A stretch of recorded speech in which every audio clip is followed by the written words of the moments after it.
Okay. Ladies and gentlemen, welcome to the Rye-Town Park Commission meeting of May 16th, 2017. Please rise for the Pledge of Allegiance.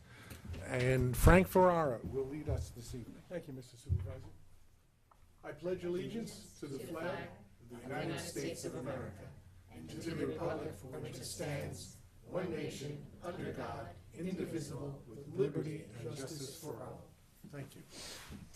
Roll call tonight. As you can see, we have a short board. We only have 4 members, only 2 of which are permanent members, Councilwoman Killian and myself.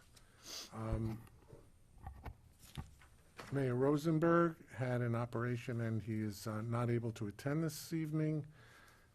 Mayor Falanka has a long-standing prior engagement which he's called away for, and Mr. Salanitro also has been excused. So in their place we have Frank Ferrara, a trustee from the village of Portchester, sitting in for Mayor Falanka, and Lindsay Jackson, a councilwoman from the town of Rye who lives in Rye Neck as is required by law, sitting in for Ben Salanitro. Do you think that constitutes a roll call? I think that constitutes a roll call. We have adoption of minutes of 4/18/2017. Do we have any additions or corrections? If not, No. may I have a motion and a second? And you can vote on it even though you weren't here. I watched the meeting. Thank you. May I have a motion? Yeah, so moved. I'd be pleased to second. Thank you. All in favor? Aye. Aye. None opposed. Report regarding the capstone study.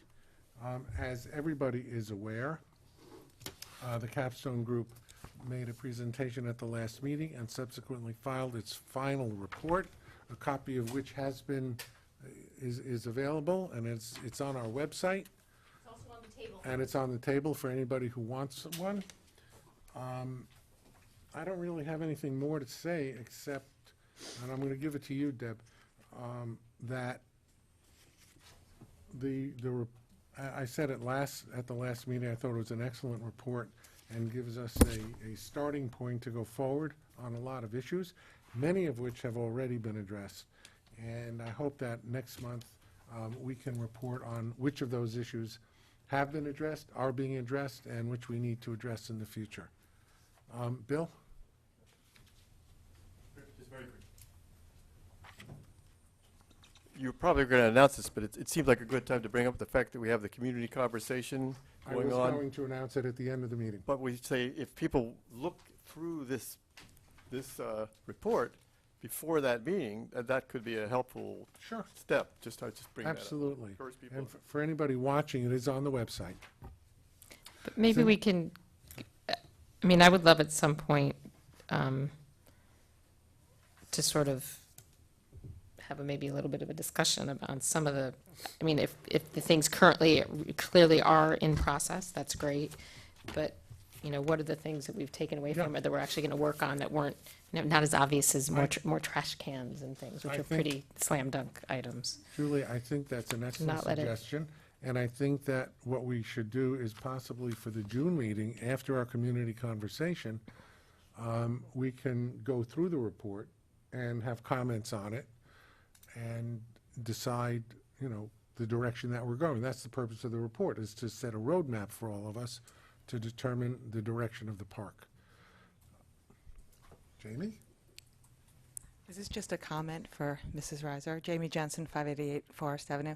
Debbie, it's really hard to find the report on the website. So you have to know to type in capstone. That's the only way I could find it. And then it needs to download it. Because it's such a large file, you have to have special software to put it into a zip drive and everything else.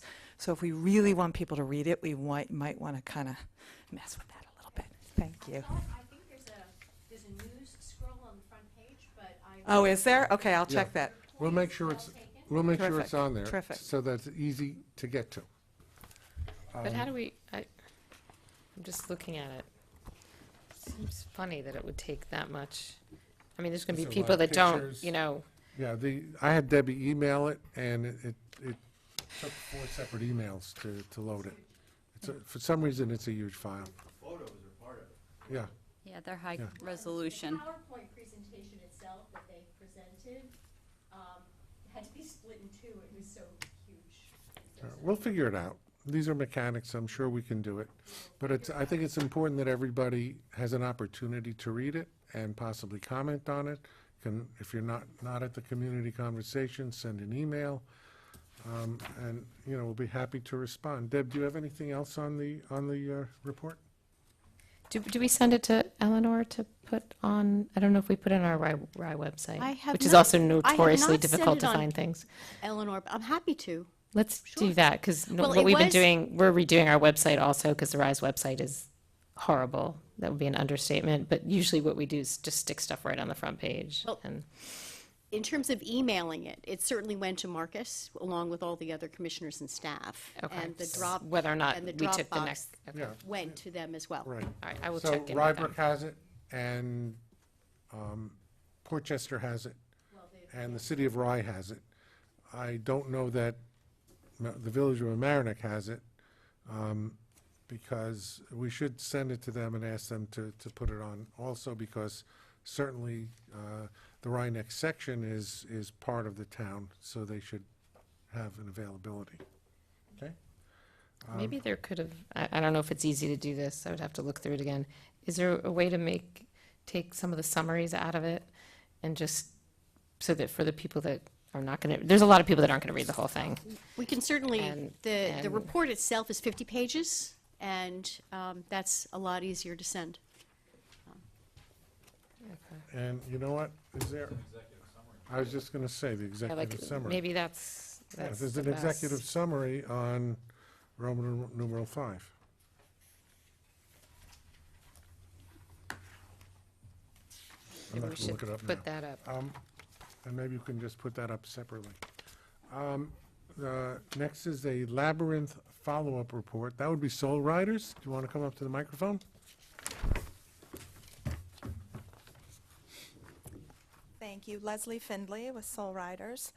As a follow-up to the presentation from the last meeting, you had some questions regarding what was underneath the proposed site. So we did contact Dig Safely New York, and we received an all-clear status within 15 feet of the proposed site, and from the various facility operators such as the City of Rye, Verizon, Suez Water, Consolidated Edison, and Westchester County, and Altice USA. So all the entities that needed to check it out did check it out, and thankfully it's all good. I sent in some photographs that we took thanks to Zach Sandberg's fantastic drone operation, and you'll see myself, Sandy Sandberg, and my 8-year-old daughter laying in the middle of the site, so you can get a little bit of a sense of proportion. And it is actually, the labyrinth will be 25 feet in diameter, not 30. The circle there is 30, but the diameter of the labyrinth will be 25 feet, including the apron of the bricks. And the material will be stone dust, which is 100% ADA accessible. Grass, unfortunately, is not, and also grass is much higher maintenance, and the stone dust maintenance would fall on Soul Riders and our volunteers to take care of. Thank you. We approved it in principle last time. I don't see any reason not to give a final approval without objection. I think it's a lovely idea. Now, this picture is a picture of one done. Yes. That is the design that we'll be using. It's called a Chelsea design, and that is also, it's black and white, of course, but the wider areas, that is where the stone dust would be, and then it would be just plain bricks on the inside for the peaceful and the mindfulness, and the engraved bricks would only be in the apron surrounding the labyrinth. And that goes along with the labyrinth philosophy of once you enter it, you leave your distractions behind and you have a peaceful, mindful, reflective space. I personally look forward to having a peaceful, mindful, We can't wait. Reflective We invite you space. on September 17th for the unveiling, if you give us the go-ahead. informally, a motion to approve. So moved. I'll second that. All in Oh, I like favor? the new guys, right in there. All in favor? Aye. Aye. None opposed. Thank you. Thank you all Thank very, you very very much. much. Really appreciate it. Thank you. This is a discussion and following resolution to approve emergency repairs to the bathhouse roof and administration building stucco. There have been, I don't think it's any secret that the bathhouse especially has been in terrible repair. And our architect, Lisa Easton, was out there testing it pursuant to the contract. We've had storms before she got there, after she got there, and the conditions were such to create an emergency situation. The rains of a couple of weeks ago caused the staff to vacate the premises. We were concerned that we would not be open for Memorial Day with the bathrooms, et cetera. And so I had sent emails around with a proposal that was, the scope of which was directed by Lisa. And work is currently being performed, and this resolution before us is to approve such repairs, as they say in legal terms, nunc pro tunc, now for then, because it was an emergency. And what we want on the record is an approval, which is a formality. There are conditions set forth in Lisa's report. She has sent a report. This is not a final report. Pursuant to her contract, she's doing an existing conditions report. And the exterior, pictures of the exterior are in this report that's before us. She will be doing further report of the interior. And so anybody can look at these. It is, well, scary to look at. If you look at it, it's on the website in our meeting packet. So I would like a motion and second to approve this resolution. And So I have a question, and I don't know if you know the answer. I mean, I don't think we have any choice but to fix some of these things as soon as possible. But how much, are we doing things, or is sort of some of the money going down the drain? I mean, because obviously there's a ton of work to be done. Are we doing things that later would have to be changed at all, or? And purposely, the original estimate for the bathhouse was $45,000. And the emergency repairs. That was pared back after consultation, and I had sent an email around about this, to under $20,000, which we feel allows us, it's an emergency situation anyway, but by bringing it down that way, we don't need to go out to formal bid process. What did we lose by doing that? What is not being repaired at this time is the dormers, which are a considerable expense and are not part of the real emergency that needed to be taken care of. Those dormers will be replaced because Lisa is working up a proposal, and I'm going to ask the commission to informally give the go-ahead to the second stage of her contract. And we are going to be we're going to be meeting with Assemblyman Otis and seeking funds to do the repairs from the state, so that the town and the city are not totally burdened by what is probably a minimum of $500,000 worth of repairs. But this is, the work that's being done now will not have to be replicated again, Okay. all right? There is work being done, for example, to wrap the chimney. So we're fairly certain that the chimney atop the bathhouse is leaking. We're wrapping the chimney. It will have to be unwrapped when the repairs are done. What is missing from that $40,000 emergency repair proposal, we were going to be, that proposal included the suggestion to remove the dormers, not to replace them, but to hack them off, essentially, so that Who suggested that? the L&M. Because the dormers, all but 2 of the dormers are so unstable, we have the parking spaces below them blocked off so that nobody can walk or park underneath them should they fall. And we've left the dormers in place and left the parking spaces blocked. So what was in that original proposal was the removal of the dormers.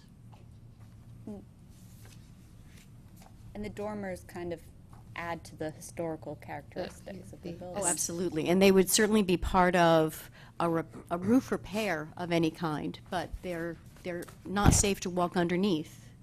And I'm looking at image 6 here with the tiles also kind of coming down onto what looks like a gutter. Is What page? 23? Gutter, if you could call it that. I mean, that stuff is secure, or the area directly below it is blocked off, right, for now? Yes, and part of, yes, the area below that is being blocked off, and part of what is being done right now is those shingles are all coming off. Okay, well, it's going to look bald and a little bit ugly, but it will be safe. Excuse me, bold is a pejorative. Thank you, Frank. Also, just for the information of the public, when the work is done on this, these terracotta tiles are very expensive. And because this is a historic structure,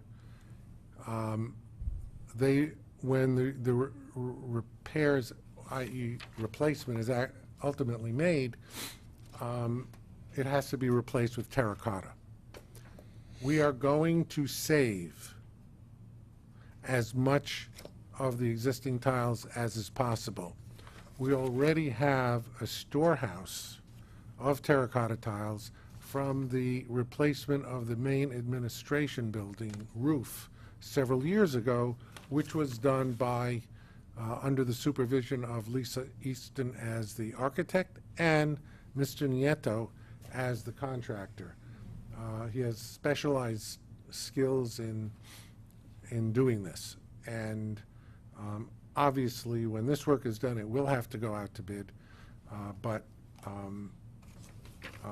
we're confident that the work we're doing now will make the buildings, both the bathhouse, which is mostly the roof, and the main building, which is the stucco work, which is falling, safe for the summer season. And hopefully by next year, we will be moving on permanent replacement. And of course, that will be part of the community conversation over the weekend. And that would be the $500,000 Yeah. final project. Well, I'm saying that because we expect that that's what it would be. Of course, you never know the price until you go out to bid. Can I ask about the gutters?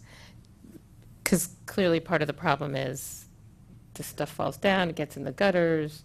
It says here we don't maintain the gutters, and we all know what happens when your gutters clog up, water damage. Clearly that's a big part of the problem here. What, You want me to answer that? I'll give you Yeah. a short answer. give me, When I was looking at the building with Lisa a couple of weeks ago, she mentioned those gutters are not original. So we're going to restore the structure to the original condition and have proper gutters put on. So those gutters will be removed, and proper gutters historically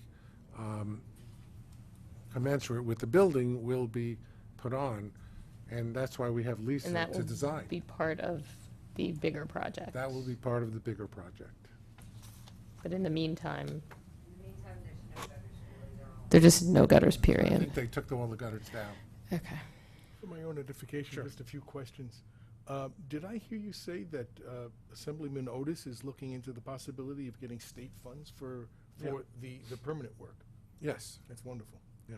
And how has this been allowed to get to this point? Is it just that we're so fiscally That's the question we all challenged? want to ask. Well, you know something. And I'm not blaming you or the board. I'm just, Well, you Or can't any blame me future, or any Julie. past boards. Cannot blame Julie or myself. And I'm not going Or to newbies. cast aspersions on any past commissions. And the conditions in the park have been permitted to deteriorate, not for 5 years or 10 years, but probably 30 years. And those of you who've been around for a long time know that. There's been a reluctance to put a capital investment into the park. And my feeling, as new president of the commission, is that we need to address the needs of the park. That is my main goal here. And however we need to do it, the first item is to determine exactly what's wrong. And the second is to determine the best way to fix it, and also to secure the funds that are necessary to do the work. There are programs available through the state, through the federal government, historic preservation, et cetera, that we are going to be looking at. And one of the people that's going to help us with that, there's a resolution on shortly, is to retain Proposal Pro, Judy Eisenberg, is a grant writer to do that. Ultimately, whatever's not covered by grants will have to be funded by the town of Rye and by the city of Rye, and the city and the town will have to agree that this is the funding that's necessary to do it. And hopefully we will have a very cooperative process in getting that done. just one final comment from my own personal experience. In Portchester, we have a bulkhead along the Byram River that collapsed 11 years ago. And we had the opportunity to fix that 7 years ago for $2.5 million. Today, the board is objecting to fixing it still, and the price is now $7.25 million. When you've got a deteriorating asset, and that asset is a municipal jewel, it ain't going to get better if you just look at it, number one. And number two, it ain't going to get cheaper to fix it. So, you know, I certainly hope that this board has the will and the cohesion to move with great alacrity to secure the future of these lovely historic buildings. I agree with everything you said, Frank, wholeheartedly, and I've been saying all along, I guess before I was even elected, that we really need to move on this quickly, because we are one bad storm away from losing so much Great history. that we won't even be able to recover. And a great municipal asset. Exactly. That expands our quality Exactly. of And life. but we do have to be careful when we talk about these grants, because, you know, we can't go into it thinking that the government's going to pay for it and, you know, state and federal money is going to fix it all. Usually there's matching stipulations. We do have to spend a certain amount in order to get those grants. So I'm hoping everyone just comes to a consensus. I remember the last time there was a flooding issue. Was it earlier this spring? Yeah. Too many. But this past week with all that rain, everything was everything was wet. It wasn't copacetic, it was wet. No, that's when, that's when the staff had to close the park and get out of the buildings. Okay. So, yeah, I'm 100% on board with that, and with the grant that we just put in, what we thought was a great grant proposal in Rye, and just got slammed. Like, sorry, not giving it to you. So, you know, we can't expect it. But I do, but one of my concerns, and I was going to get into this later when we get to some of our capital stuff, is I feel like we need a much better, I know some of it's coming from what Lisa's doing, but all the other little or medium capital needs that we have going forward, we just need a better format to put them out there so that we all see what we need to spend going forward, and whether or not some of these purchases we're talking about, whether it's $5,000, $10,000, $15,000, makes sense, when to me, this is a huge priority. So, but then we can get into that when we get yeah, into the my golf view- cart and the lighting. Yeah, my view is that they're not mutually exclusive. There are things that we need to get done. Some of it will foster better maintenance in the park, and other items will go towards the capital repair of the park. And they're not, in my view, they're not exclusive, they're both necessary. So But let's- the timing of them, and that's what Well, we could how just- we list our capital projects Let's- I can't get my head around, because we should be, Absolutely you right. know. And part So of- anyway, just, If you recall, that was the idea behind hiring Lisa, is that she could do a thorough needs analysis and help us prioritize our projects so that we could actually make a 5-year plan and start to stage. no, I agree what with we're that, doing. but then we have a No, whole we're bunch of other talking things unrelated to really- Lisa that we also need to prioritize, whether it's a golf cart or the lights or whatever it is. But I think the importance of this, isn't there sort of a time limit for this fall, because you do have to go to bond? Or, Well, yeah, Right. if we, if we get to that point, I don't know that we're gonna actually get to the point of bonding by this year, but certainly we, before we pay for it, we have to plan it. So, we have a resolution in front of us. May I have a motion in a second? Wait, hold- Which resolution, sorry? The first, I know it's- For the repairs. for the emergency repairs, Okay, emergency repairs. 13, thank you. Okay.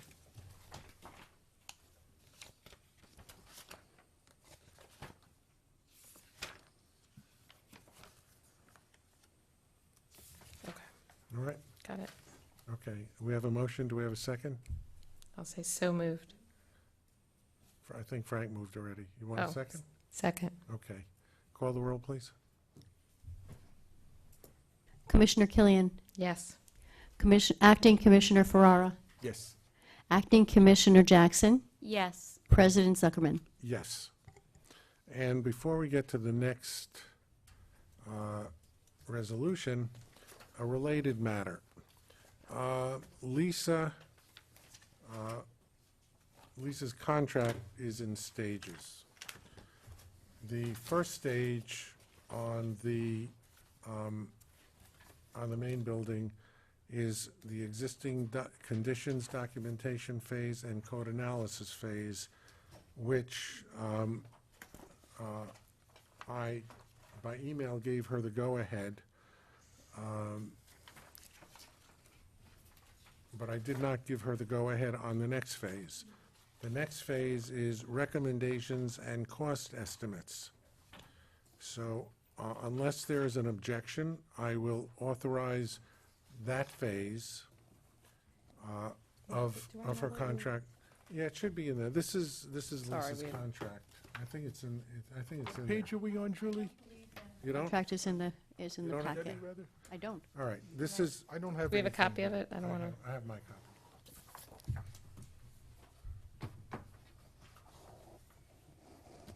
This is That's Lisa's contract. that we, This is what. so the last time we approved her, we approved for what? We approved her contract, but I Okay. only authorized the. You're asking for authorization of funds right now? Yeah, we already went through this. I authorized that already. Now we want to go to the recommendation and cost estimates.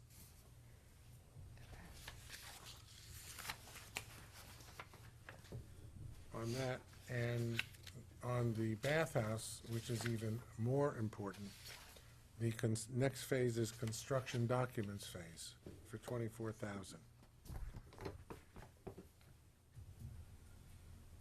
Wait, where's that? That's in this paper. For the bathhouse, and this is being done now, the existing conditions Wait, I'm phase. confused. All right, I have this. What are you looking at? They're two separate. One is for the bathhouse, and one is for the main building. Okay.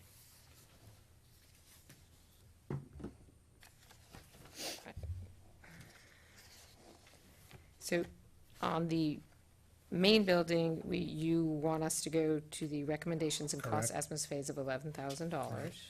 And for the bathhouse, we're even going to the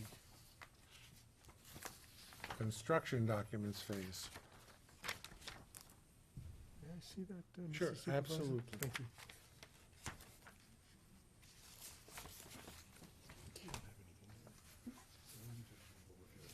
And sorry, I get sent so much stuff from my 2 jobs. Did we get this? Yes, that was months ago. Okay. March 16th, so yeah, 2 months ago. All right. So Gary, the estimated 20,000 for the emergency repairs, that's just the contractor's cost, right? That's not the architectural cost, or is that all? No, that's part of Lisa's assessment, Okay. okay? And this is for the, Nieto's cost is for the actual construction of the emergency repairs. Deb, would you mind us circulating those two to us again so that I can then make sure I have a copy of it? Because course. I'm sure you did, but I just, All right, so just to be clear, We have it's, so much stuff. send you Lisa Easton's both proposals. those 2 documents yeah. dated March 16th. Now, there's a third one which we have not acted on, which is Lisa's preparation of the master plan. We are not going forward with that yet. When you say yet, do you have an expected timeline? Well, hopefully after the community conversation, and I don't think that's an emergency right now. All right, so is that in the same document Yes. format as those? So Yes, could it you is. circulate all 3 so Absolutely. that, Easton is our in-house architect, so to speak, or our Consulting our architect, consulting yes. architect?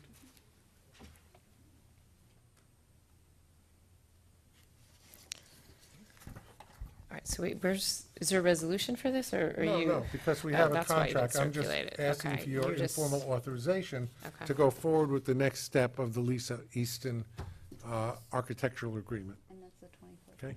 Yeah, I have no objections. Any from you, Lindsay? Nope. I think, Drew? See this further? No, we Okay. have no choice. I have it in my email. All right. somewhere. Okay, so we're going to go forward. I will email her that information. Next on the agenda is the resolution to engage the grant writer. So we just spoke about that. Are there any questions? Can you just run through us, when did we hire her initially? And how much was that for, and then what do we do for that, and then what's this? Just give us, We hired her about a year ago, without looking at my been that calendar. long? Feels like it. And it was for the same sum, not to exceed 10,000, I believe is the, For the year. at $75 per hour. And what she did for that is research and prepare the CFA application. She also rebuilt our archives so that we are grant-ready for other grants. Okay. There are a series of documents that are necessary in order to apply for a grant, such things as maps and deeds and historical documentation. She rebuilt all of those things for us that had. and is that when we discovered that we didn't have a current survey, which is why we need to spend a few $1,000s on a survey? Is that That's come part out it, of yes. That's part of it, although I can't give that all to Judy. I think that's President Zuckerman. We did a We'll get thorough to search. that on the next resolution. May I ask her track record over the last year in actually obtaining grants? She's quite accomplished. do you mean with us or in general? No, In general. in general, yeah. Yeah, and she's also retained by the town, and we've gotten, I'll announce it at the town meeting. We just got a grant to install an electric vehicle charging station at Crawford Park for the town. And she's gotten other things. I think in the past year, I honestly do not have a number of how much she's raised, but from the announcements she sent out, they're in millions. Wow, it's very She's- impressive. she's Not raised millions necessarily for us. For her but- clients. No, No, for her not for clients. us. Well, Jeff Klein just got $170,000 for Castle Hill Little League. When I read that, I thought, geez, we should be able to get some money for Rydtown you- Park. I yeah, don't know when- where Castle when Hill you- Little League is, but I thought that was a I know where considerable sum Castle, of I know where money. Castle Hill is, and I know that Mr. Klein Is it in the Bronx? is. Yes, and the East Bronx. And I'm sure they needed it, but I'm it's a sure lot they of money. needed it, and Mr. Klein is the head of the IDC, so Yes, he I has know a lot of that. pull to get money. Yes, well, that's right. So since our lovely New York State legislators added, I think it was up to $400 million of slush fund money in this budget, we should be I able don't to know that you find wanna some talk of about that. here, Julie. I would Sorry, point out that's that, just a- that Westchester Parks last year in the CFA round got zero. Not a single Westchester County park got $1. I know, well, that's just some of the concern that I have, that we need If to. we get, the thing is, if we get one grant. It's great, the charging stations, no offense, but they're a dime a dozen, like, they're giving out those grants, like, they're water, like, but for the stuff we really need, and this is, to me, we really should, I don't know what extra we can do to fight for this money, but for this, I mean, it's a good We'll- cause. We'll take some of the money, some of the water also, whatever we can get. Yeah. But I don't have the personal ability to write grants, and I think. No, I that's- agree, if we don't, I was involved in writing for our Drug and Alcohol Coalition, and we got help doing that, because it's, Right, you got to use the right words and say the right things and put That's things in the exactly right right. boxes, or you don't get it. that's right. So may I have I a mean- motion and a second? I'll make the motion. I'll second. Call the roll, please. Commissioner Killian, Yes. Acting Commissioner Ferrara, Yes. Acting Commissioner Jackson, Yes. President Zuckerman. Yes. And that brings us to the retention of the surveyor. And I know Julie had some questions before, because we had requested this via email, and everybody replied in the affirmative, Except for me. except for you. And you have a veto tonight, although he's working, and the work is Fine. almost done. The reason, why do we need a surveyor? Because we don't have a survey of the park, and when you apply for grants, or you want to do any work, they would like to know what you're talking about. The immediate concern, actually, is the seawall. We do not know where the seawall is actually located, whether it is totally on park property, whether it is actually in the City of Rye property, Dearborn Avenue, or whether the line goes down the middle of the wall. We also don't know how far it extends. I looked myself at the old survey maps, and what did I find? I found that at one point Dearborn Avenue was extended, I don't know how many feet, 50 or 100 feet. So the park was not extended. So the seawall over that last bit may be City of Rye seawall. I don't know. Oh, good, then we can fix it for cheaper. Well, you can. But the fact is that we really can't do anything unless we know what we're talking about. And this way, we are also, we're preparing a lot for the future. In addition, our engineer asked Mr. Montarella to plot certain points along the park area, because several months ago, because we needed a topographic survey for Crawford Park in the town of Rye, because of the considerable work we're doing there, we had a flyover. And while he was flying Crawford Park, he also flew Rye Town Park. So by plotting these couple of points, we are going to be able to get a current topographical map of Rye Town Park, which we do not have. And that will be a very minor expense. Because, yeah, 'cause when I asked that question, I was told that the survey that we had engaged for was just the perimeter and not the topographical. So now we've added that. And No, is that, no, that'll be totally separate if we want it, and it'll be at a very minor cost, okay. because we have this. So it's not, I know, a couple have accused me of asking too many questions, although I take my responsibility of stewarding taxpayers' money seriously.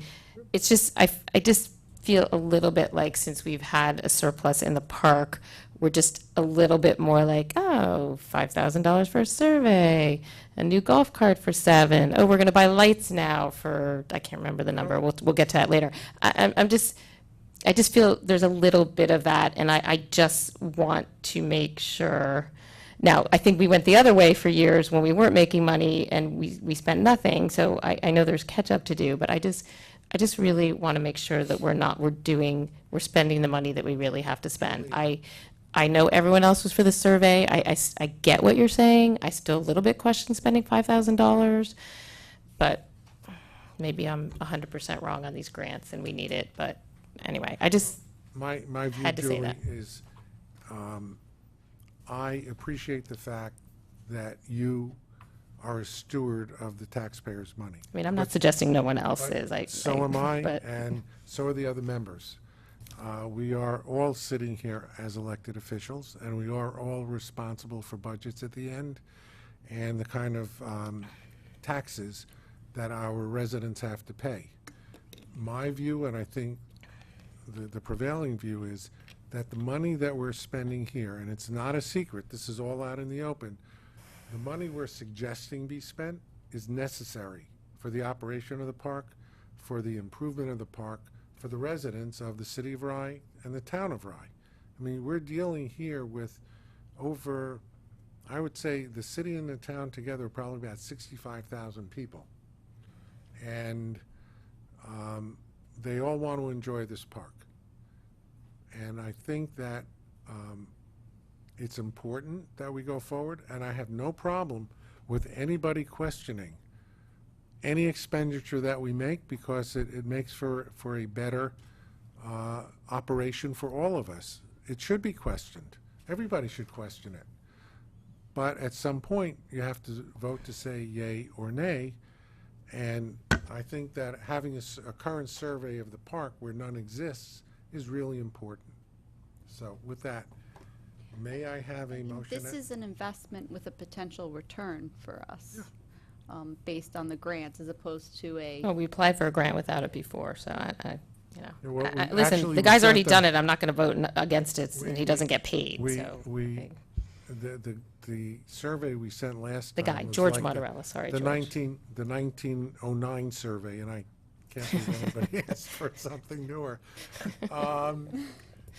But, and Let's let it yes, go by the 200 way, years. the surveyor here is George Motorella, who was the city engineer of the city of Rye for like 30 years. Mm-hmm. He So does good he's- work. So he does good work. So we're all happy about that. May I So- call the question? We need a motion in a second. Certainly. Motion? I make the motion? I'll second it. Call the roll, please. Commissioner Killian, Yes. Acting Commissioner Ferrara, Yes. Acting Commissioner Jackson, Yes. President Zuckerman. Yes. Okay. We're up to the park management report, and then we're going to get to Julie's favorite topic.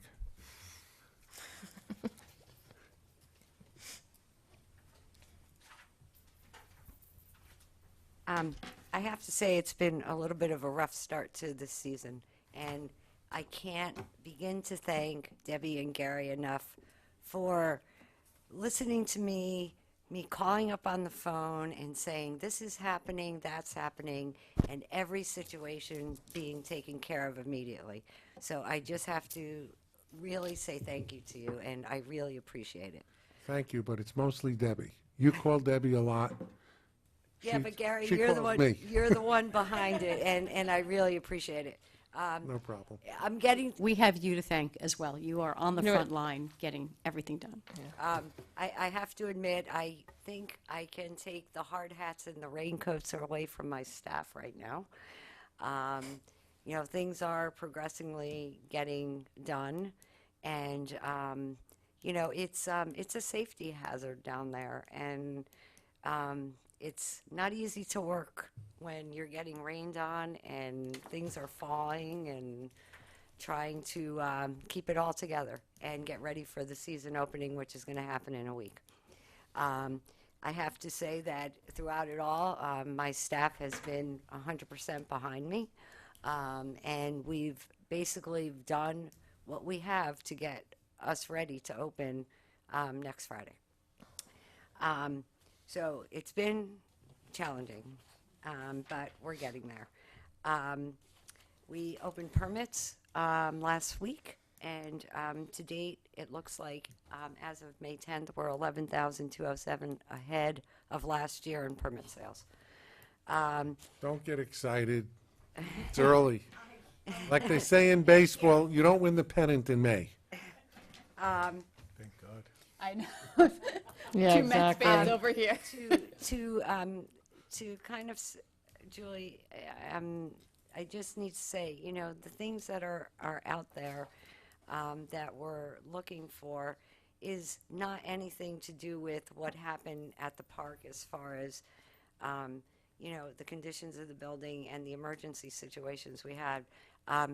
There are things that we actually need to operate the park and to make the park safe, and that's our main goal at the park, is to make them safe. No, and keep I everyone safe. totally appreciate that, but what I would like to see, like, if I'm asked if we should buy a golf cart, I want to know, we have 4 golf carts. How old is each one of them? They're from How- 1985. Well, I know you're going to, I'm just saying, on a piece of paper with all our capital stuff, so that we know. And I'm not, I know you're busy now, and I'm not saying that you should be doing that. I'm just, But all that's why that I'm has just a been little bit of a asked. pushback, that we need more data and we need to look. But all and- that's been asked of us already, so. Okay, well, maybe I didn't get all of that, so. But anyway, to continue, it's the reason that we do ask for things. As far as security, as far as the whole park, our staff is completely hired for the season. We did have a security issue a couple of weeks ago, which was taken care of by the Rye PD, which involved arrests being made. Again, we appreciate them, you know, being there in our backyard and coming when we need them. What time of the day was that? April 28th. But what time was that? It happened at 1 o'clock in the afternoon. 1 o'clock in the afternoon? Yes, The 28th was a weekend? it was a weekday. Ooh. Right. Those were underage kids drinking on the beach, is that? Drinking and smoking, yes. Wow. So, Smoking what in particular? a smoking pot. I was thinking maybe they somehow got onto the beach like late and know what, like 1 No, o'clock in the we think- afternoon? Yeah, we think that they didn't realize there was staff there. And it was 40 kids that basically were drinking in the park first and then went onto the beach through jumping the walls, not going where we did have security. So, you know, and there were just beer bottles all over the place, and they were every single one of them was underage. And I can't believe the amount of liquor they brought onto the beach. It was pretty It's amazing. not funny. We were laughing, but it's really not It's funny. not funny. Were they from Rye, do you know? No, they weren't. They were from what I understand, they were from, mostly from Yonkers, but from Stepanek High School. Was it reported to their principal or I did superintendent? speak to people at Stepanek. Okay, thank you. So, yeah, it ended up in an arrest and zillions and zillions of violations and tickets being put out there. As far as lifeguards, the one thing I have to say is in March, my senior guards and I had a meeting, and we discussed how we could entice more lifeguards so that come the end of the season, you know, we're not like, oh my God, we have no lifeguards, we have to close part of the beach because they're older, they're in college, they have to leave in August. So we came up with an incentive, and we actually created a poster that the senior lifeguard knows all the athletic directors around the area. he sent the poster to all of them, and in turn, we've gotten a really good response from people on swim teams, people who are certified. So we're looking forward to, a good season, and, it really did pay off, our efforts, starting in March of this year. So that's being worked on. So they don't have to have any, we will help them get the training, like, they don't have to have any We do the training. We do the certification. They don't get paid until they're actually There, okay. certified and hired. So it's 40 hours of certification training that they will be going through. It began last Saturday. So as of right now, I believe there's 10 people being certified, and out of that 10, we'll see who passes the certification. Right, good. Okay. Other than that, we're just plugging along and looking forward to opening day. We have our regular events planned. We have a concert planned with Ocean Grill that's going to be on June 29th, which we'll advertise. And I'm sorry, what's on June 29th? Ocean Grill is sponsoring a concert in the park. Oh. So if it's success, we have 2 more that we're possibly planning, but that will be the end of July, beginning of August. We just want to see where we are and how it works and is it worth it. But he's sponsoring it, so the cost for us will be nothing. He has a stage, he has the sound equipment, and the bands will just come in and play. I'm sure we'll get a report from him, but just informally, since it opened last Thursday, how is it? Crowds, how has it been at the restaurant? From what I could see, it's been constant at night. Thursday night was pretty busy. I heard it was busy from like 6 to 9. There's always people there. People are loving it. I think it's such a change. It's a welcome change. I had lunch there today, and it was really good. So I think people are calling us, asking us their hours, when they're open. So we've been fielding a lot of calls from them too. Why don't you tell us, for those watching or whatever, just so everybody knows exactly what hours they're open? Do you? They're open. They actually opened their coffee shop today. They did. So that's open from 7, and then the hours 7 a.m. 7 a.m. and then the hours are 11 to 11. 11 a.m. to 11 p.m.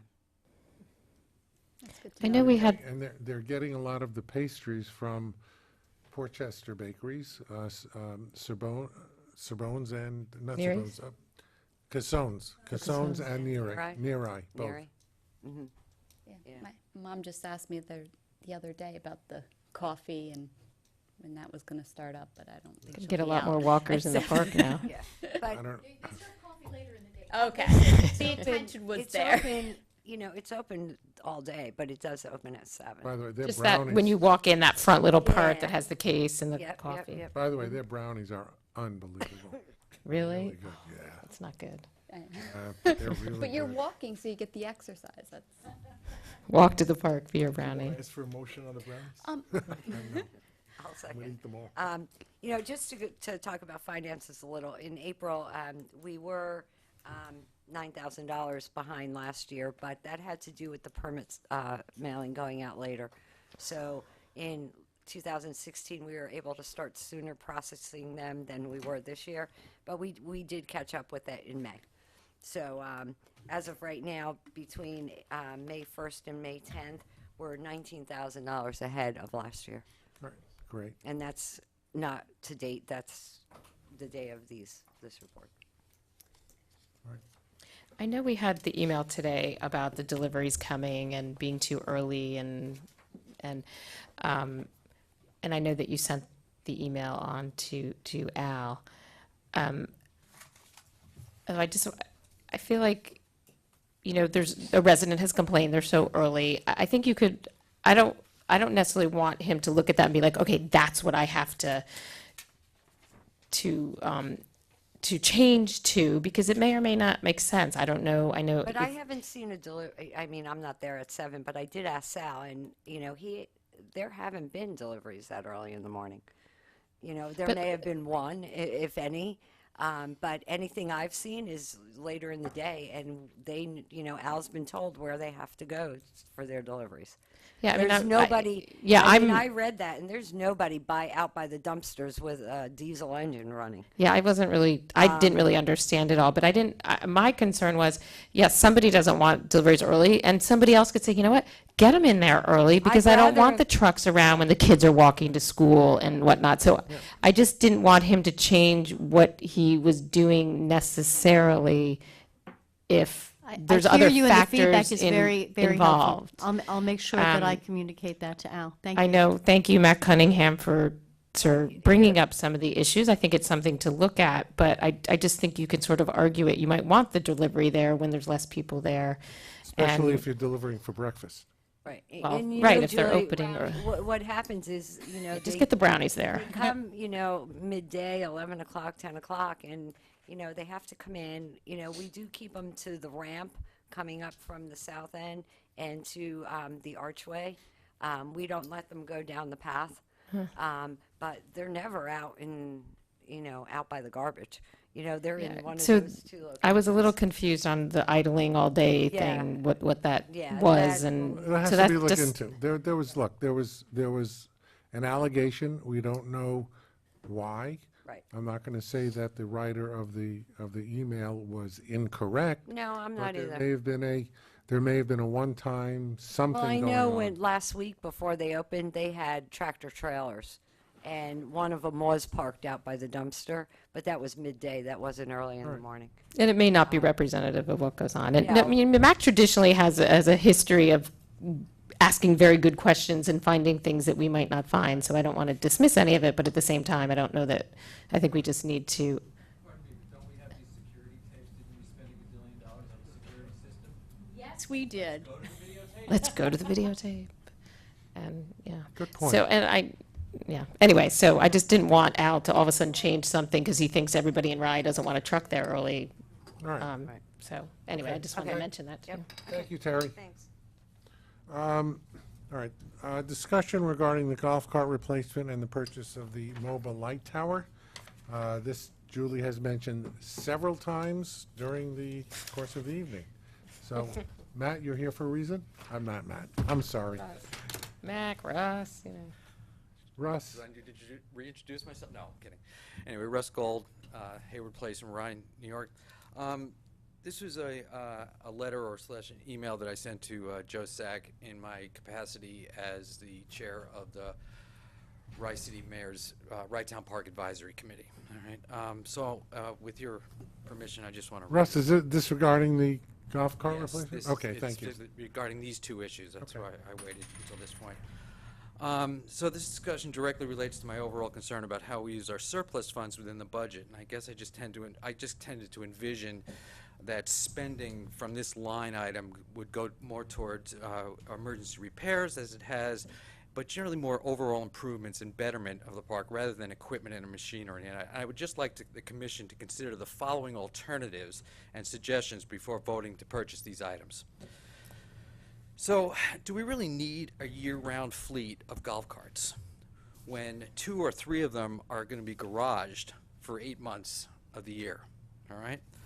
And the third, probably, and I'm assuming that we have 3, but maybe we have more, I don't know. But and at least one of them would only be garaged for like maybe 6 months of the year. All right? So I don't really understand that. Now, has there ever been any consideration given to renting for the season rather than purchasing? All right? I guess I can understand or / accept the necessity of owning a single vehicle so that it is available year-round, but not 3 or 4. Last year we spent $12,000 for the SUV of golf carts. Why can't that be our year-round vehicle? I know that in other states, a 4-seat electric golf cart can be rented for as little as $750 for 4 months. If you divide that $750 into the $8,000 estimated purchase price, we could have a rented unit for almost 11 full seasons without any of the associated maintenance and repairs to contend with. I'm not sure what the life expectancy is for a golf cart, but I just think it's something we should consider. Now, in regard to the light towers, or to the lighting, The thought of having 2 or more of these internal combustion engines running for a few hours or more, many nights throughout the season, upsets me to no end. These units are nothing more than commercial-grade, gasoline-powered generators with attached telescopic light towers. They are unsightly, noisy, smelly, and will be highly detrimental to our park and surrounding neighborhood environments.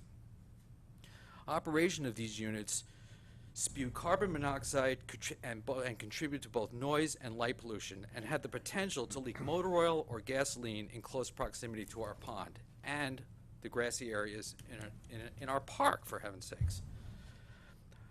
One might even argue that these units don't comply with Rice City's no idling ordinance. They have wheels, and they get rolled in there, and you're not allowed to idle an engine. And I'm sure you'd find a workaround, but it's just something that's troublesome, to say the least.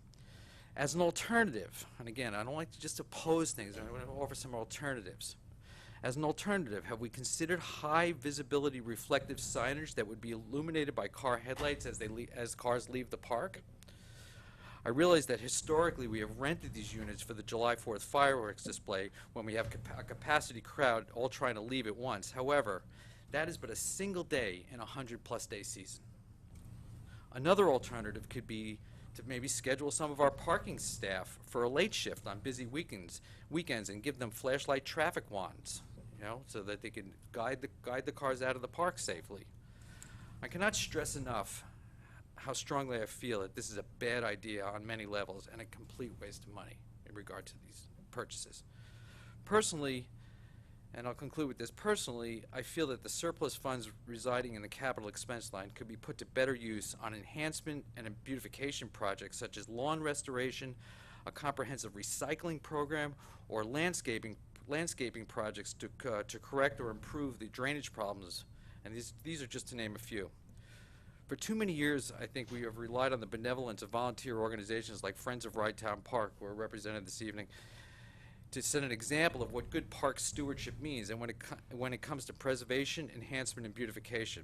I think the time has come, the time is now for the Rydtown Park Commission to show our resident communities that it cares as much for the park as it does for the revenue that it generates. Thank you. Thank you, Russ.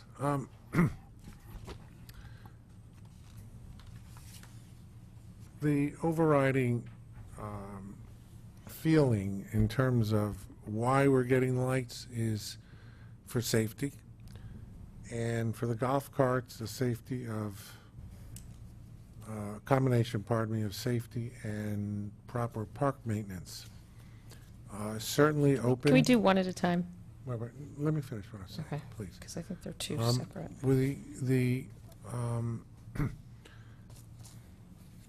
Both of these items are in the capital budget. They have been for many years. And technically, we don't need a resolution of the commission to purchase them. But we will have further discussion before going forward with the purchase and examine alternatives.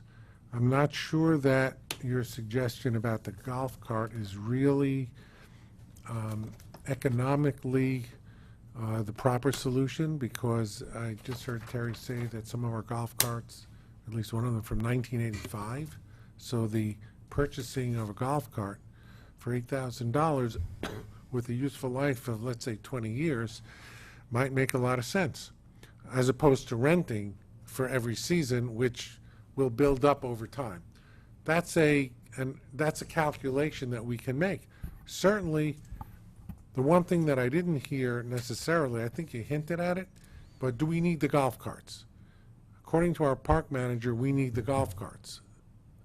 So the question is, what is the best method, the most economical method of having the proper amount of golf carts?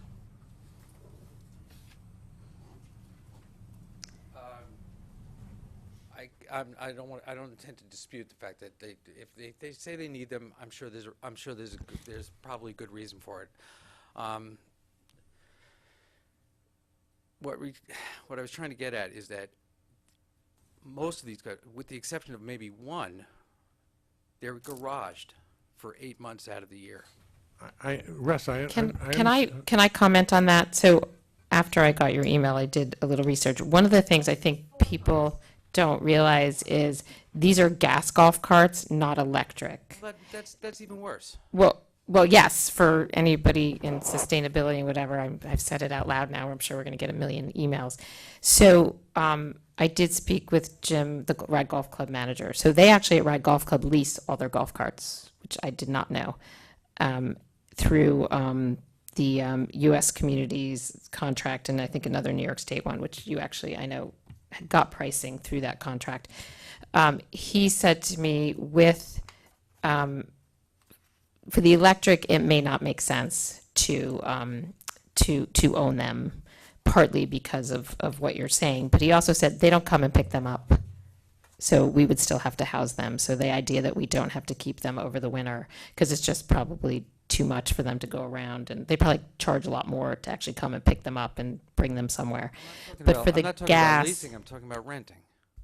well, I don't know. don't Is know there a that- big difference It- between it leasing and is. renting? I don't. Lease a car, or you lease a car for 3 years, you have it a year round. Russ, It's let easy. me. Anyway. Russ, But the rent, let's- but he let's- said to me, the gas ones, he actually said, dollar-wise, it probably does make sense. Now, I'm assuming that we have someone, since we've had one for so long, we have someone that can fix them.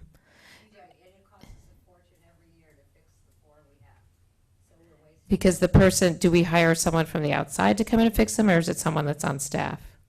It's a contractor. An outside contractor? Yeah. Oh, so we I would don't like to have- know that, I would like to know those costs in looking, The question is, are at- we doing the proper preventative maintenance on these? right, things, maybe on we're these not. things? So There- it's that in the- brings up a whole nother. Julie, it's in the budget every year.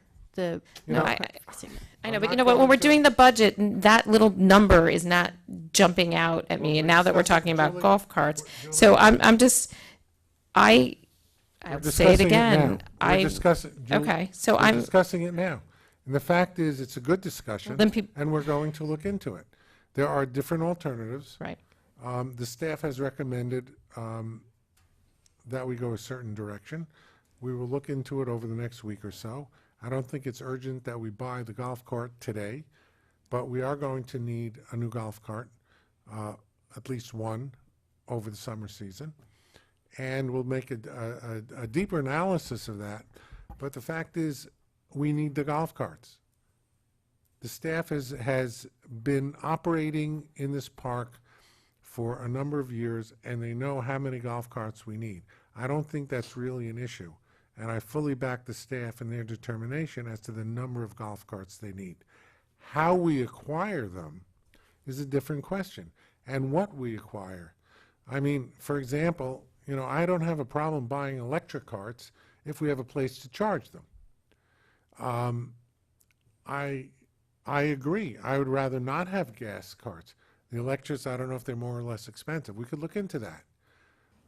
then you get into a whole issue with, the issue with the electric ones is, when the battery goes, it's like crazy expensive. So look, if Ride this- Golf Club is leasing them, there's no reason that we should be buying them. So I thank you. I think there I is think- more to look at. I think And we'll look at it. I just want to say, the various alternatives. If you're just telling me that you're going to look into it and not just decide right this second and look into it further and consider some alternatives, We will. thank you very much. We will. But I can thank you we, for your can we comments. get, I Absolutely. know, Terry, you've obviously said, I would like to see in front of me the ones that we own, how old they are. And. Okay, you know what, why don't I send an email with what I think I would like to see and maybe put it, it's just, like, we need a new one. Well, what does that mean? What's wrong with the other, like, we need one now, what's wrong with the other ones? And I know people have said to us in the past, not you, Terry, but in the past, they feel like some people just ride around on those carts for fun. So I understand why people are saying, well, what do you mean you need four of them? Actually, I wanted to replace the golf cart with a Segway. So But I that- just, But we that- want to support our staff, but I think we should excuse be me, asking my the suggestion of a questions. Segway did not go over well because certain places it couldn't be used. But There's always Shoe Leather Comment Express. on the Frank? courts. Yeah, in my experience, if you're going to buy capital equipment like that, you get the most out of it over the course of its lifetime if you have in-house staff to service it. And I don't know if 4 carts justify in-house staff to service it. It can be very expensive to service things, keep them running over No, time. we're going to make an analysis, Frank, and we're going to determine exactly the best way to go. I think What that make- it's what a makes these good, things work is it's a a good- comprehensive preventive maintenance program. Anybody, Look, anybody's had any experience in fleet Russ- management knows that. Well, we've just heard that we spend a lot of money every year on them, but well, that's I don't, because I they're want all- to see the one of the number. reasons, excuse me, one of the reasons is they're so old, they require more maintenance. They're older than I So am. there was, again, a lack of capital investment in these carts 5 years ago and 10 years ago that results in a very high maintenance cost. So the answer is that they have to be replaced. The question is, in what manner do we replace them? Do we buy? Do we lease? Do we go gas? Do we go electric? Do we try to service in-house? I don't think that we have the staff for that. What are the maintenance costs? We will look at that. We will investigate it, and next month, we'll have a report. If we can get the report done before the month and we want to go forward, we will circulate a report, especially to the commissioners, and get a consensus as to what we should do. As I say, technically, it does not require a resolution. It is in the capital budget. What we need to do is go out for bids. That's the key. Well, it looks Now, like the we already, lighthouse. it looks like we already did that, if I can add 2 things. And Right, but we did that before I guess we have the numbers. again. I was also told if we get to the point where we're buying one, we should go back to Club Car because, Fairway is the intermediary, Club Car is the original, and ask them for a better price, if we get to that point. Obviously, we're not quite there yet. doing the calculations, Terry, you estimated that they were around 1985, you said somewhere around there. That would make them about 32 years old. And if you look at the price, I just picked the cheapest one or the first one there. Sorry, the carry-all, the 100, the 66 or $6,700 cart. If you divide that, we spent about $209 per year for the cart. Well, we have to add the maintenance into that, but I have been told that the golf carts are not made as well anymore, does so have a we three- it cannot does have a 3-year warranty. depend. Yeah, we cannot depend on them lasting. Let It's like anything else, planned Let me end this obsolescence. discussion. Compare a 1985 purchase price with a That 2017 will enable purchase you to price. do Yeah. a thorough study and make an We will do intelligent, that. informed choice going But if we can get it sooner rather than later, so that we We can will do it have- by the next meeting. obviously, so we can decide for Right. Terry Now, as by far the as the next light, meeting. as far as the light structure, the rationale for the light structure, again, is we rent it basically for 1 or 2 nights a year, correct, Terry? A couple of nights. Right. So is that $975 for one night, or is it No, it's right now, the 975 is from Monday to Wednesday. So we do it We over do a it 4th of depending- July right. weekend, and we might It have more than depends one night that when- we need It it. depends when 4th For of July July falls. is. Like last year, it was on the weekend, so we rented it from Friday to Tuesday. This year, we're going to have to rent them Saturday to Tuesday because Playland is doing, Saturday to Wednesday because Playland's doing fireworks the 3rd and the 4th. So we'll need them for the 3rd and the 4th. And they don't deliver on Sunday, so we'd have to take delivery on Saturday. Can you explain to me exactly, are they put up, so where do they For go? safety, Julie. But where, and is it so people going back to their cars can see more? Like, I'm just not, We put one on the path in between the restaurant and the lifeguard shack. okay. Okay, and then 3 go out in the park. And they're for safety for people to get back to their cars because it's pitch black So out it's, there. okay, so it's 4 of them, when Again- we rent 4. Yeah, we rent 4. So the $975 is essentially a 3-day price for 4 of them. So the question again is not whether we need the lights. The question is whether we buy one light stand, and that's more economical. We're dealing with the economics here. The staff feels that renting one light stand, which we can then use at other times where there may be an overcrowded condition for one light stand will be the best way to go. That's what the staff determination, and we're not buying 4 of them. Now, one of the alternatives is to put lights all over the park, then we won't have to rent them. Then we get rid of the idea of having a gas-powered something there, but I don't know that the Friends of the Park or any of the park users want permanent lights in the park. Yes, Bill? First of all, the fireworks nights at Playland are Friday nights, and I'm not there that often, but I go there enough of the time that I know that that's one of the times where we use the overflow parking, where fireworks are over at 9:30, 9:45, and then people start leaving at 10 o'clock. It's crazy out there. You know, people are walking around, they're little kids.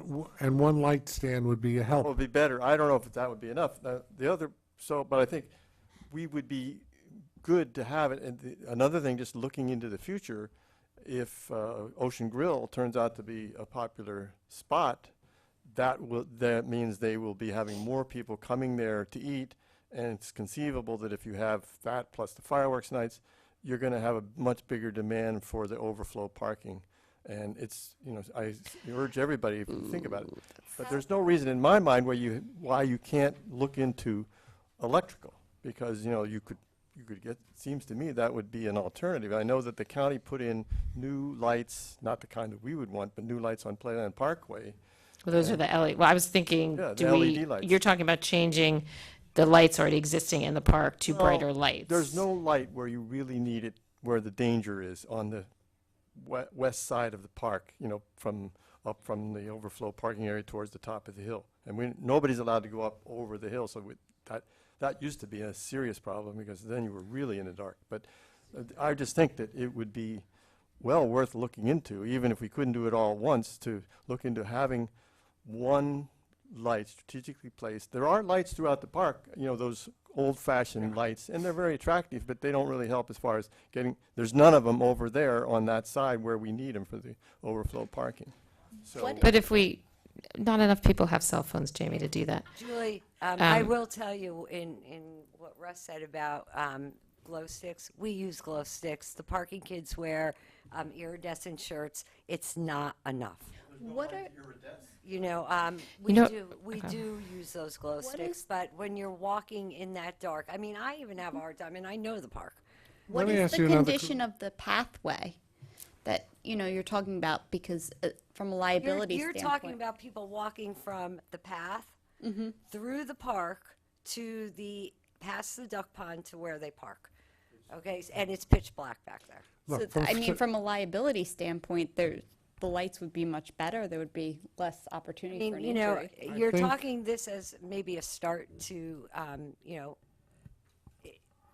to making it better, down the road. But for right now, Excuse me all. Nobody wants to put lights for the sake of lights. It's a park. We don't want it to look like a ball field. On the other hand, or a parking lot. On the other hand, we have safety concerns. And the safety concerns are primary. Nothing is more important than the safety of our park goers. If we need light, we need to figure out how to get light there. Nobody at the present time is proposing permanent floodlights or anything else. But we do have lights on occasion, especially on 4th of July. And I don't think, since this has been recommended by the staff for a number of years, as long as Terry's been there, Freddie Joffrey had recommended it, it's always been recommended that we budget for a light tower. And we can try it out, because once we own it, we don't have to rent it. And on those days when the restaurant is possibly full, on those days where we have a large crowd for another reason, we can add safety with one light tower that we don't have to rent. We're not suggesting buying 4 or 5. We're suggesting buying 1. And we'll see how it goes. Frankly, I don't know if it's possible to get a solar-powered one, like they do with the signs on the roads today. Maybe that's something we could look into. Because I agree with Russ, I would certainly not like to have a gas-powered light stand if we can avoid it. So, we could look into that, but basically, I think that buying the one light stand is something that we should look to do. And so we will do that, and we will look into the golf cart situation and come up with a better solution. All right? So Terry, what discussion? I would like to do is come over during the day and walk around and have you show me where some of the places you put it, and then I'm going to come back at night and just sort of get a sense of how dark it is and where the lights are. Thanks. I'll get in touch with you. Absolutely. Thank you, Julie. That's a really good suggestion. The last item before public comment is discussing the legislation to authorize the commission to offer long-time restaurant lease. The restaurant task force is going to be meeting by telephone tomorrow with Tracy Lawler. The RFP hopefully will be going out soon. And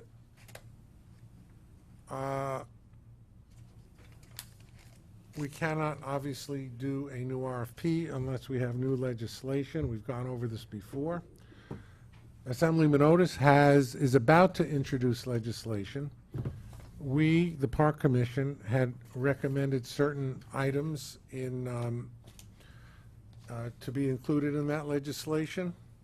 Those items were sent by Assemblyman Otis to the legislative writing staff in the Assembly, and they came back with basically two comments. One positive, they are agreed to have the new license extend for up to 20 years as we requested. They, however, have stated that this would be for only the upcoming new lease or new license.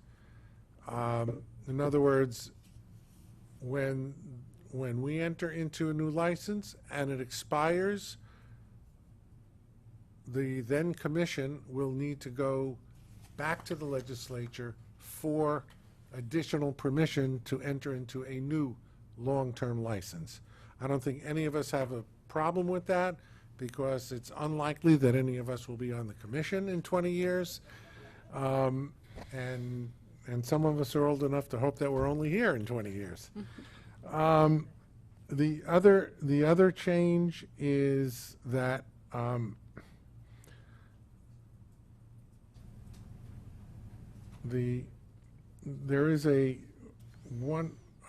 there are two things with the lease or the license. When we enter into it, it has to be entered into by May 1 of 2018. I suggested to Steve that date be advanced to December 31st of 2018 to cover the possibility. 2017 or 18?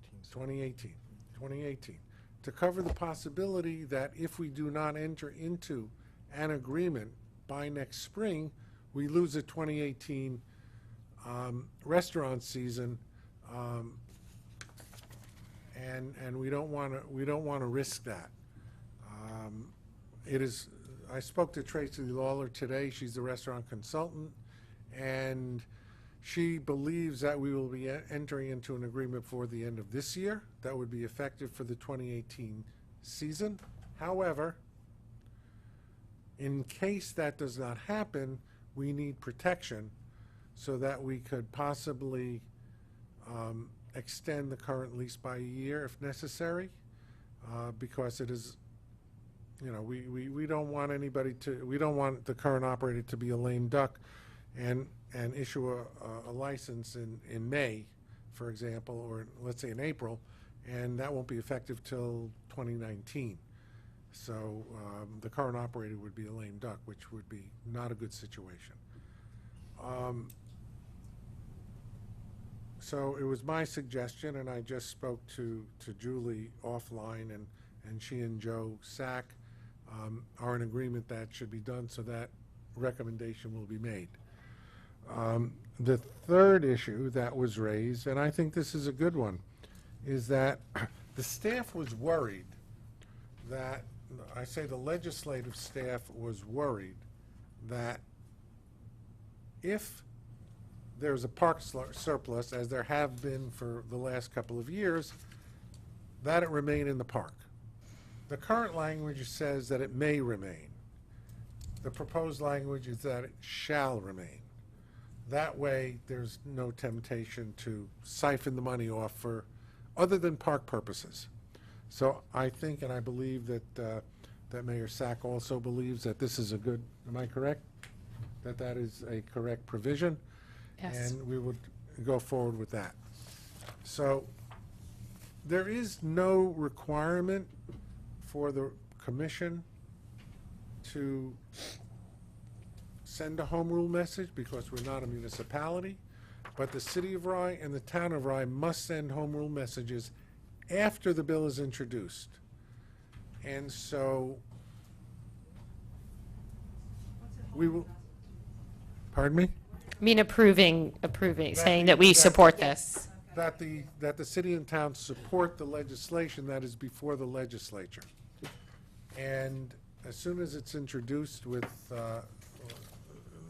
that caveat, both the city and the town will approve home rule messages. If necessary, the town will call a special meeting to do so. Because the city meets twice a month, they may not need to do so, or they may. You have a comment, Jeff? Just the home rule message, when it gets to Albany, it sends a signal to the other legislators who may not know what it's about to give the legislators whose district this issue is in the deference. So in other words, they'll defer to the assemblyman and the senator. If a home rule message is at the desk of the Senate and the Assembly, then the other legislators, just sort of go along with it. And to actually get it to a point where they vote on it, they have to put it as a priority. So it's not even just the voting on it, it's getting to be able to vote on it is key. Even though it sounds like it's a good idea, that doesn't always make it. Yeah, sadly. and then the Albany. governor has to sign it. Anyway, that's the gist of it. We've gotten this far. I've been after Assemblyman Otis to get something done, and it's not his fault. As you know, the first part of the year from January till now is consumed with the budget. Nothing else gets done. So as soon as the budget process was over, Assemblyman Otis put the bill in, the staff reviewed it, came back with their comments, and we're ready to move forward.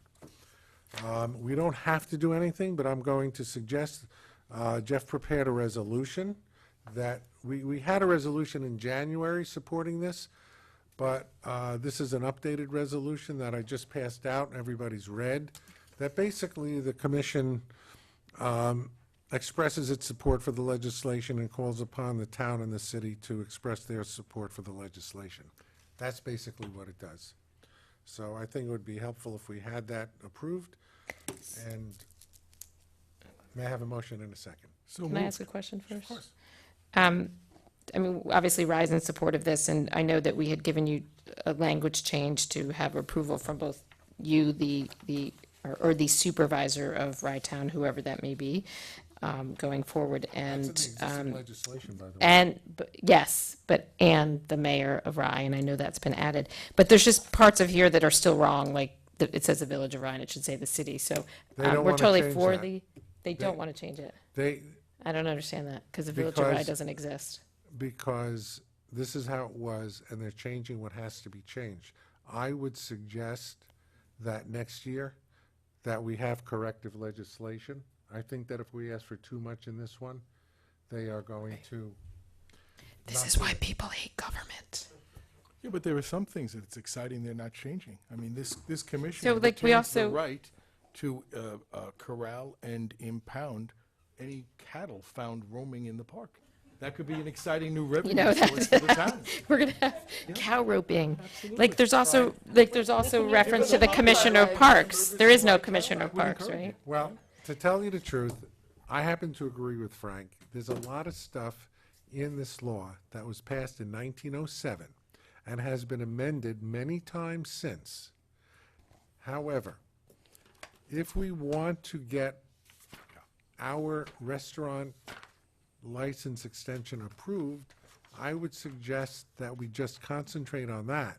Yes, And keep it that we simple. do not bring in everything else, because that may cause additional research to be made and cause this not to be approved Yeah. at this time.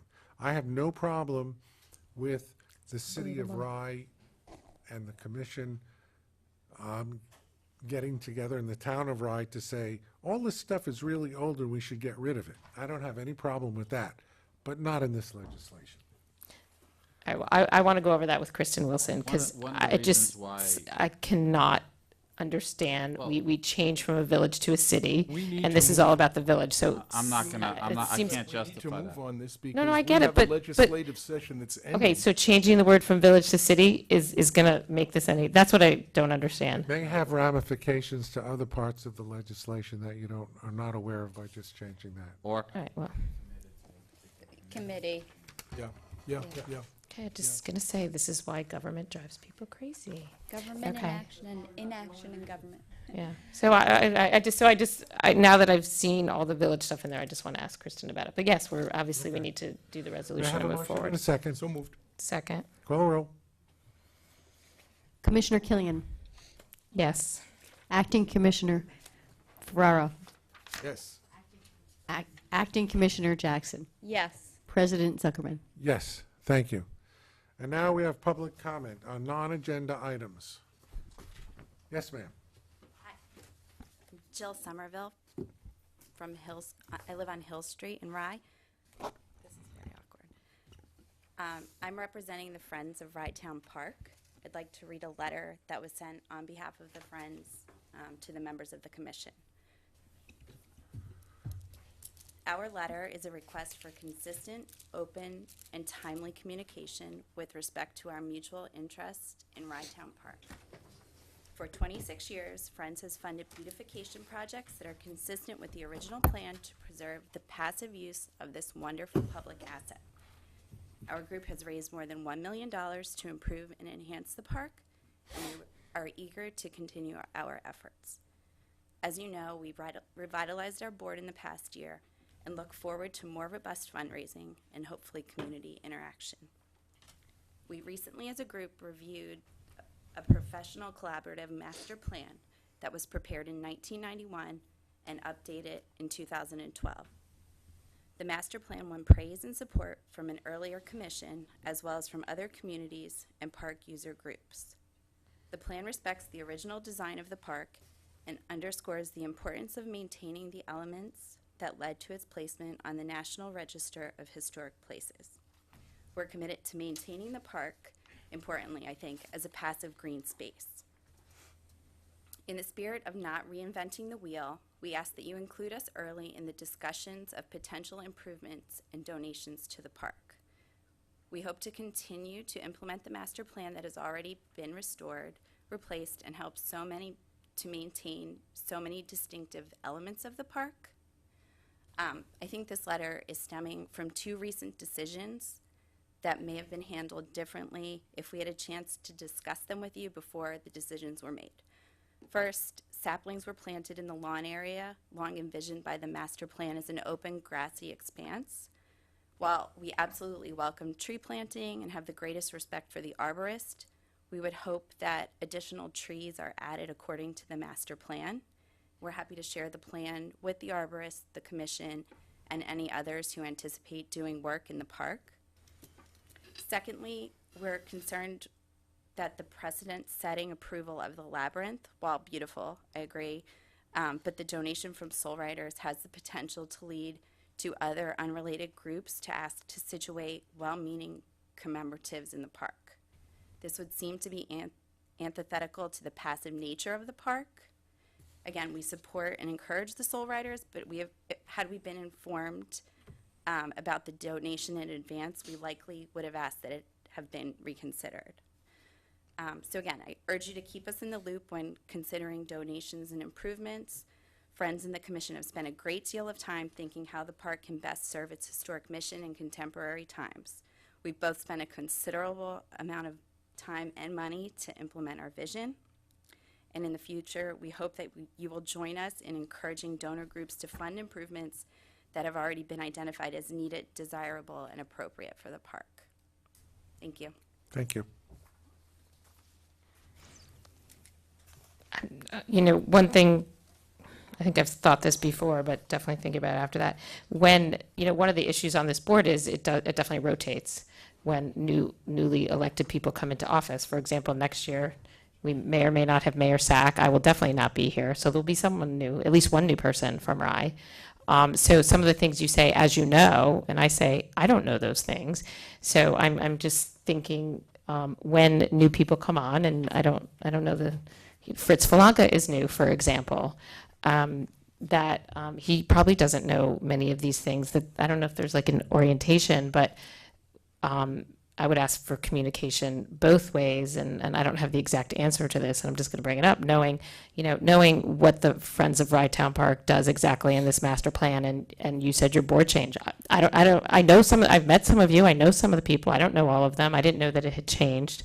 I think that's great, and turnover is always good, but how you guys interact with Rye Town Park Advisory Committee and the Rye Town Park Alliance and blah, blah, blah. So I think some of it is communication and on both sides, whether we come in as new and should reach out, but you guys also reaching out, I think would be helpful. So that's just, one way, but and often things that I know you think we've known about for a long time and everybody's really busy and crazy, and these guys are, I guess you're not so new anymore, but it's been, it's a difficult job to come in and start from sort of zero, and you guys have done a great job, and we've obviously had changes with new park management. We, in the best of all worlds, we try to, get information before we make decisions, but often we don't even get it. I know you guys would like to know as far in advance, but often we don't get it. So I would just say going forward, maybe we just need more opportunities and more efforts on both sides for that communication, particularly when people change in office and who's sitting up here changes at least every 2 years to a certain extent, maybe not. So anyway. Anybody else? Yeah, I'd just like a few quick comments, Mr. Supervisor. I don't know really the procedures here in Rye Town, but I would assume that anything that comes for consideration of the park is publicly posted before it's agreed to. Certainly, I know in Portchester we always do that. We discuss items and invite public input before a final decision is made. Master plans are wonderful. They're really vital elements, but I think we have to keep in mind that they're best treated as living items. Things change, situations change, what people want out of life and their parks change. So I think we have to keep an open mind. And, listen, I think the Friends of Rye Town Park are a wonderful organic citizens group. I have seen the transformative effects that organic citizens groups can have. I know in Portchester they gave us a beautiful dog park that we never would have had otherwise, and they did it completely on their own. But I think we do have to bear in mind that other people have their own ideas as well, and perhaps outreach between groups might be a good thing, because frankly I think this labyrinth on the Soul Riders is a wonderful donation. I know I'm certainly looking forward to it. And if I were up here voting on a regular basis, I would not have voted it down, to say the least. But I do thank you for all of your efforts, and I do thank you for your passion, which is very, very evident. And I hope your group will continue. Thank you so much. Lindsay, anything? No. Okay. Let me just say, Julie touched on it, the fact that there are new people up here sometimes. I'm the president of the commission. I've never seen the master plan from the Friends, and I would really appreciate seeing it. Me too. We also received a letter earlier on April 29th that was circulated to the commission from Chris Cohen, the former landscape architect for the commission. I don't know why he's no longer the landscape architect, but he also went into the the concern about the master plan and the planting of the trees. He offered to confer, and I responded that I'd be happy to. Haven't heard back from him yet, but I will reach out to him again. We up here are grateful for any help that we can get, especially in the, landscaping area. I don't think all of us are professional landscapers. You refer to an arborist. I don't know that we have a formal arborist. You refer in the letter, as I say, to the arborist. I don't believe we have a formal arborist. Well, Bartlett does our trees. I guess you could consider Debbie mentions as an arborist. But I don't know that he's planting things. He's taking care of trees. So I'm very happy as president to invite you to have discussions, friends to come in and discuss what you would like to see in the park in terms of landscaping and anything else. I'm also the supervisor of the town of Rye, and sitting behind you are our leaders of the Friends of Crawford Park, that perform a lot of the same functions and work extremely closely with the town board and with Debbie and myself. And we welcome that kind of a working relationship with the Friends of Rye Town Park, along with the Rye Town Park Alliance and any other group that is a citizens group that wants to help in the improvement and maintenance of the park. That's why we're here, all of us, whether we're the permanent members or the two substitutes we have here. And I would say that Frank especially have picked up very quickly on everything. And Lindsay, you've been here before and are very familiar with it. I believe you walk your dogs in the park all the time. So basically, we invite you, as Julie said, it's a two-way street. Come and talk with us. We're open.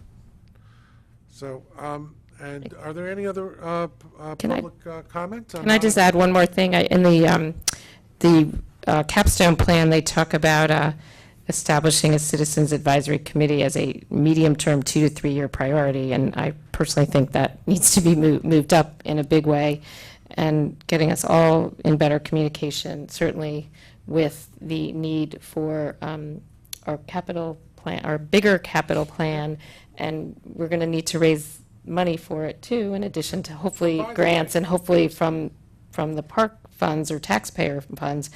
Having a stronger conservancy and all working together is really, really important. So to me, that medium-term priority should be moved up to in process. Well, I think, Julie, we have citizens groups. Well, the capstone group clearly doesn't think that. I'm not saying what I think. I'm reading off their thing, so I'm not suggesting that. The other thing, since Julie mentioned it, I have in fact reached out to the Greenwich Point Conservancy, which the capstone group mentioned at Todd's point, to see how they went about establishing a conservancy for raising money. You can go on their website, which I believe is greenwichpointconservancy.org. And I have put in a couple of calls. They have an answering machine. I haven't gotten a call back yet. But I'm looking forward to it and having a constructive discussion with them to see how we establish a conservancy and raise money, both for Rye Town Park and for Crawford Park. So with that, if there's nothing else, may I have a motion to adjourn? So moved. Second? I'll second. All in favor? Aye. Thank you. Meeting adjourned.